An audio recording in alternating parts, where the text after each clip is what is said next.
You asked for this show. We know what's happening in the USA with cruise, so let's take a look at the latest cruise news and all the updates and what's happening in the rest of the world, including some shocking news from the UK, as well as updates from Europe and Australia. Well, ahoy there, cruisers! Welcome to this show from us, Cruise with Ben and David. Make sure you stay on top of everything going on in the cruise world. It's a crazy time at the moment. By subscribing to our channel, hit the subscribe button just below this video. So let's start off with some news from the UK, our home country. Well, like the CDC, our government is just as useless and incompetent. Just yesterday, our Minister of Transportation, Grant Shapps, advised everyone not to book or plan any holidays, including cruises. Speaking on BBC Radio 4's Today programme, he said, "On the shrinking chance that everybody listening to this interview at this stage and thinking of booking a holiday under the current circumstances, please don't go ahead and book holidays for something which at this stage is illegal to actually go and do, whether it's here or abroad." Well, gosh, how silly can you get? We can't believe we have to clarify this. First of all, let us make it very clear that there is nothing illegal or wrong with booking a holiday. In fact, it's actually really good for you, and it's really good for your mental health to have something to look forward to. Nobody's really had a holiday or vacation in over a year now. To have something to book is really good. It's currently illegal to go on holiday in the UK or from the UK, but it's absolutely not wrong to book or plan a holiday or trip. As we said, it's the opposite. We cannot believe our government came out and said this. Yeah. It's really crazy.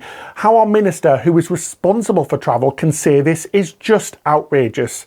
Is he trying to send an industry that's already suffering the worst time in its history even further into trouble? It's really strange. Yeah, he's basically saying, obviously, yeah, we can't go on holiday right now. We are in lockdown. But he's saying, don't ever think about booking anything for later in the year, next year or even the year after. He's saying don't book anything. And as you can imagine, his comments have really angered the travel industry, which is really fighting for its survival. Travel organisations have said the mixed messaging risks confusing members of the public and damaging the tourism business, which is in need of some good news. Noel Josephides, the chairman of a large UK travel brand, said that the comments risk causing the collapse of the UK travel sector. He said that the Prime Minister's announcement on the 22nd of February had to lay out a roadmap or he'll face the collapse of an £80 billion industry as everybody is running out of cash.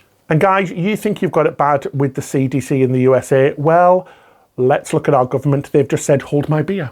Yeah, exactly. Yeah, there's been absolutely no information from them, has there? No, and even more strange is that our Health Secretary, Matt Hancock, who is responsible for all of the health in the UK, announced that he's booked a summer holiday hours before the announcement. You really can't make this incompetence up, can you? It's, what's that old saying? The left hand's doing one thing, the right hand's doing another. Oh my God.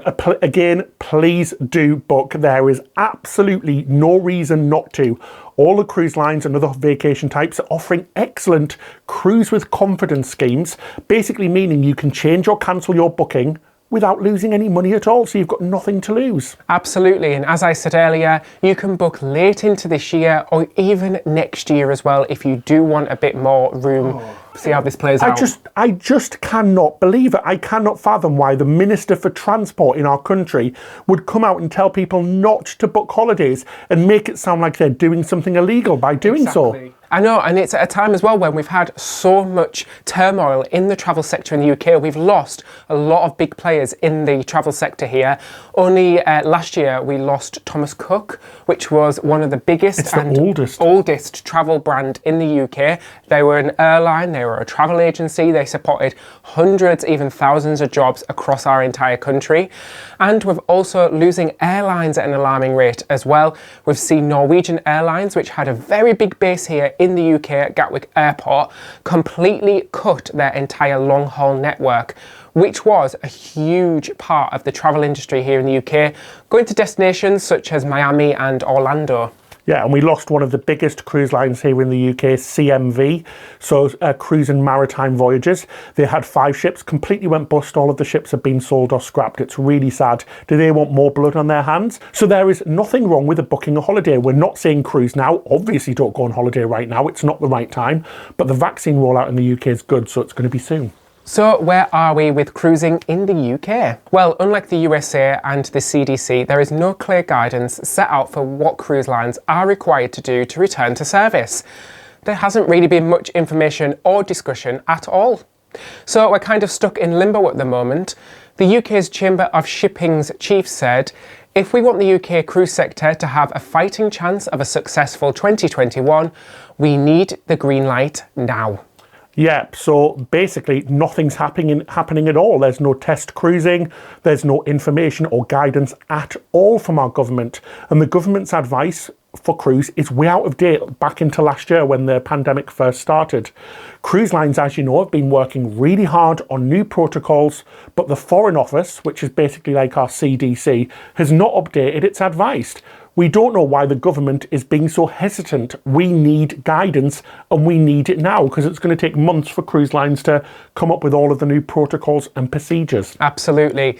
It's disappointing, but we will keep you updated on this channel, so make sure you do subscribe to us right now. So, at the moment, here are the dates that the UK cruise lines plan to sail. So first of all, P&O Cruises UK are planning to return to service in mid-April. Marella Cruises have said they'll return to service on the 1st of April in Europe and the 1st of May in the Caribbean. And Saga from the 4th of May, but don't forget guys, vaccines are required to sail on Saga. We did a show about that a couple of weeks ago. We'll put the link in the corner there where you can find out all about that. And Fred Olsen Cruise Lines have said they're returning in July, and Cunard have said they'll be returning in mid or towards the end of May.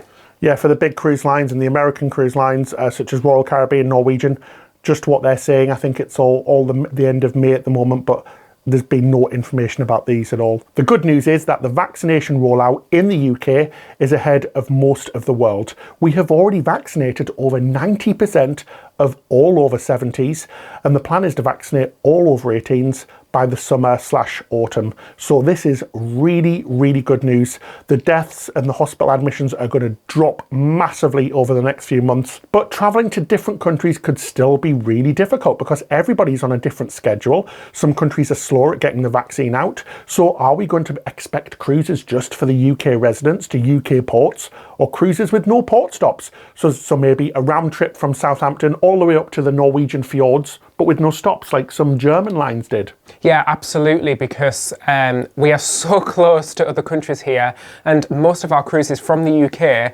do visit Europe, so even the short cruises will maybe do a stop in the Netherlands or in Belgium, but they're so far behind compared to where we are with the vaccination programme. I can't see that being feasible when cruise first does return. Yeah, so definitely expect to see maybe a no-fly model at first. But what about the cruise lines that are going to require a vaccination? Well, there's a bit of a problem with this, proving that you've actually have it. The UK government have already said that they are not planning to produce an electronic health passport to prove you've had the vaccine.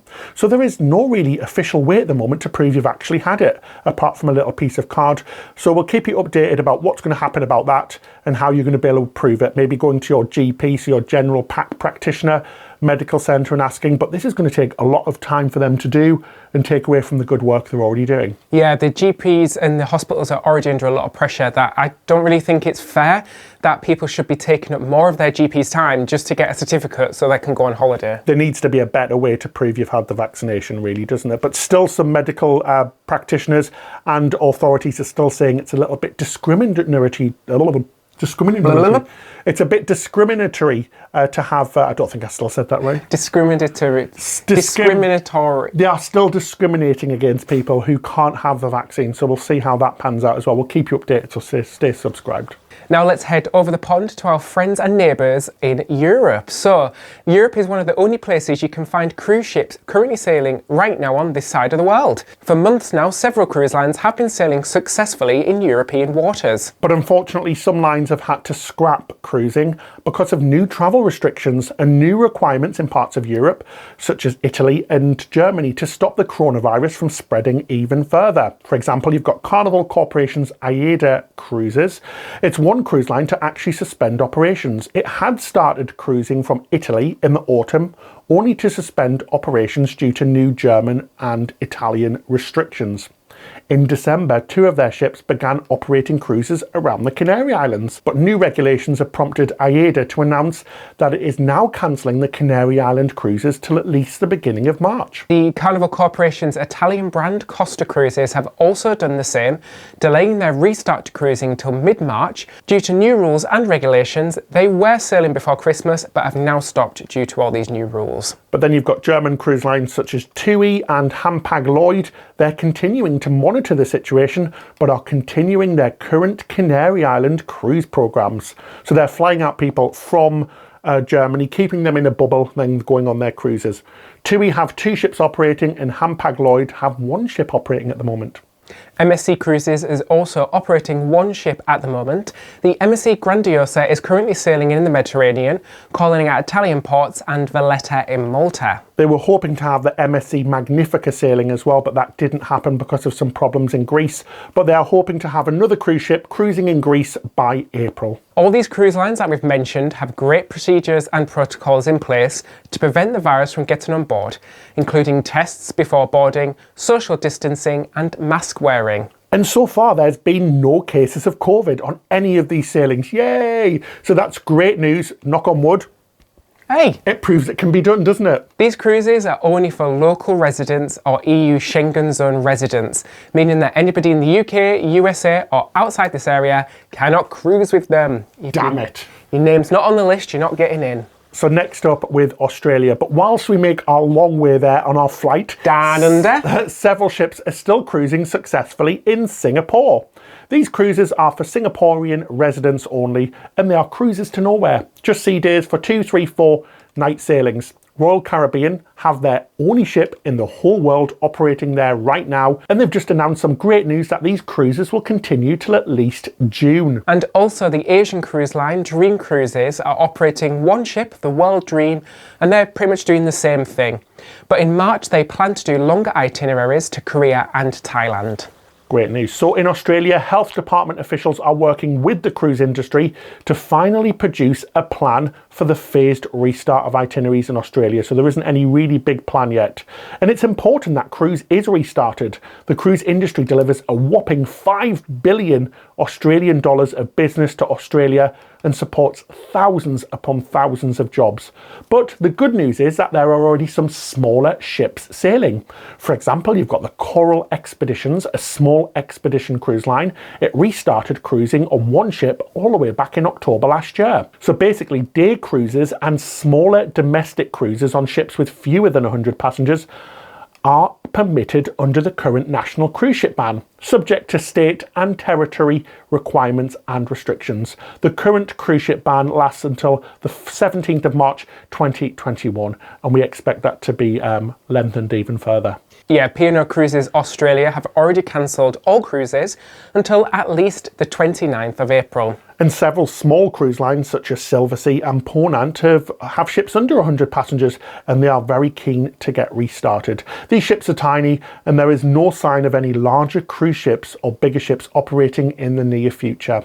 Cruise lines such as Royal Caribbean are in talks with the federal and state governments to get cruising restarted. But again, when it does restart like Europe and the UK, could we see domestic only cruises to nowhere, which are pretty normal for Australian sailings apart from to New Zealand and back as well. Yeah, it's very common. For Australian citizens only. Well, we think so. Yeah, definitely. We think that's one of the things we'll do to reduce the amount of risk of COVID getting on board cruise ships. Well, we hope you enjoyed this week's show. We really listened to you, so thanks for giving us some suggestions about talking about what's happening in the rest of the world. Unfortunately, it's not really great news on the whole. But again, please subscribe for more cruise news updates, and we'll have some fantastic videos such as ship tours, lots more and vlogs once cruising restart. And thank you so much to all of our patrons as well. We bring you extra videos and behind the scenes footage. We're just about to upload a video of us making the studio, which is really cool. Paul is our captain of the week, so ahoy, ahoy. there, Paul. That's it till next time. Happy cruising!